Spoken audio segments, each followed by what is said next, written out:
మొదటి రాజుల మొదటి గ్రంథం 19వ అధ్యాయము.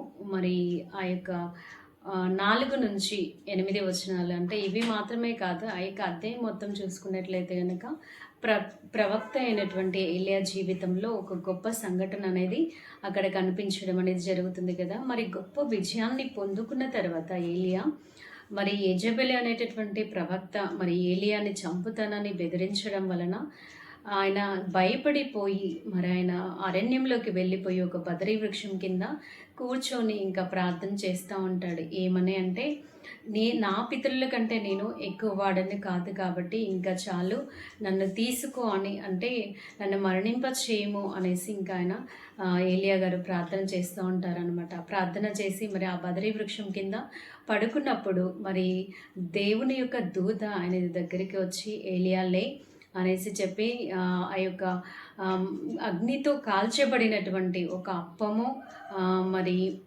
నీటి తిత్తి అనేది అక్కడ ఏలియా లేచిన తర్వాత ఉంటుంది. లేచి వాటిని తినమని చెప్పినప్పుడు మరి ఏలియా ఆ విధంగా తింటాడు. తిని మరలా పడుకుంటాడు అనమాట. పడుకున్న తర్వాత మరలా దేవదూత వచ్చేసి మరి ఏలియాని లేపుతుంది. లేపిన తర్వాత మరి అక్కడ ఆహారం ఉండడం, మరి నీళ్ళు ఉండడం చూసి వీటిని తింటాడు. తిన్న తర్వాత మరి దేవుని దూత ఏమని సెలవిస్తుందంటే, నీతో ఇంకా మరి నువ్వు చాలా దూరం ప్రయాణం చేసేది ఉంది అనేసి మరి ఆ యొక్క ఆహారం తినమన్నప్పుడు తిన్న తర్వాత మరి బలము పొందుకున్నటువంటి ఏలియా మరి 40 రాత్రింబగళ్ళు ప్రయాణం చేసి దేవుని పర్వతమైనటువంటి హోరేబు పర్వతానికి అతను వెళ్ళిపోతాడనమాట. అంటే మనకి ఇక్కడ అర్థం చేసుకోవాల్సినటువంటి విషయం ఏంటి అంటే, మరి ఏలియా ప్రవక్త ద్వారా దేవుడు అనేకమైనటువంటి అద్భుతాలు చేశాడు. మరి గొప్ప ప్రవక్త అయినా ఎంతో విశ్వాసం కలిగినటువంటి వాడు.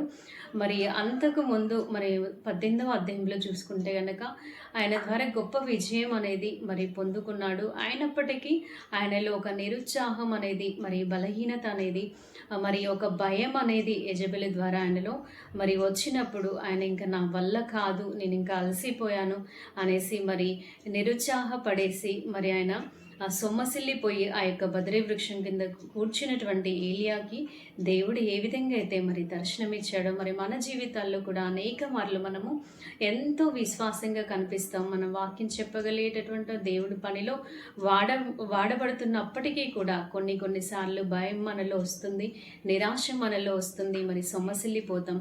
కానీ దేవుడు ఏమని సెలవిస్తున్నాడంటే, మరి ఏలియాని ఏ విధంగా బలపరిచానో మిమ్మల్ని కూడా ఆ విధంగానే బలపరిచాను. మరి ఏలియా అంటున్నాడు, ఇంకా నా ప్రాణం తీసుకో అనేసి ప్రార్థిస్తున్నాడు. కానీ దేవుడి ప్రణాళిక, దేవుడి చిత్తం ఏమైందంటే ఇంకా ఏలియా ద్వారా ఆయన యొక్క పని జరిగించుకోవాలని ఉంది. మరి మనము కూడా, అంటే మన పట్ల కూడా దేవుడు మరి ఇంకా ఎంత పని జరిగించుకోవాల్సి ఉందో, మన పట్ల ఆయన యొక్క చిత్తం ఏమైందో మరి తెలియదు. కాబట్టి మరి మనం కూడా సమస్యలైన వారంగా ఉంటే మరి ఏలియాని మనం గుర్తు చేసుకోవాలి. ఏలియా జీవితంలో జరిగినటువంటి సంఘటనను మనం గుర్తు చేసుకొని ముందుకు వెళ్ళే వారంగా ఉండాలి. ఎందుకంటే మరి మొదటగా ఆయనకు రెస్ట్ ఇచ్చాడు. మన యొక్క శరీర ఆ యొక్క అవసరాన్ని దేవుడు తీర్చాడు. ఆయన ఇచ్చినటువంటి ఆహారం ఏ విధంగా ఉంది, 40 రాత్రులు 40 పగళ్ళు ఆయన ప్రయాణం చేసేటంతగా అంత బలాన్ని ఇచ్చింది. అంటే మన జీవితాల్లో కూడా మరి మనం బలహీనపడినప్పుడు, మరి సొమ్మసిల్లిపోయినప్పుడు దేవుడు తన యొక్క బలాన్ని, శక్తినిచ్చి మనల్ని ముందుకు నడిపిస్తాడని నమ్ముదాము. మరి అట్టి కృప దేవుడే మనందరికీ కూడా దయచేయునుగాక. ఆమేన్.